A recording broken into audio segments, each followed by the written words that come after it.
மலை எண்ணெய் தருகின்ற தாய்ப்பால் போல் வழியுது வெள்ளை அருவி. அருவியை முழுவதும் பருகிவிட ஆசையில் பறக்குது சின்ன குருவி. பூவானமே எந்த மனம், புன்னகையே எந்த மதம். அம்மம்மா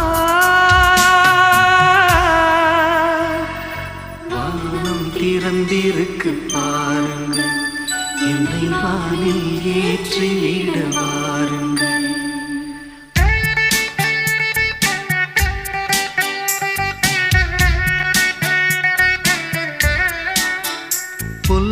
புல்வெளி தன்னில் பனித்துளி ஒன்று தூங்குது பாரம்மா.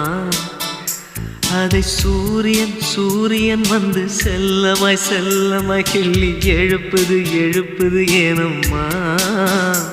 இதயம் பறவை போலாகுமா, பறந்தால் வானமே போதுமா. நான் புல்லில் இறங்கவா, இல்லை பூவில் உறங்கவா.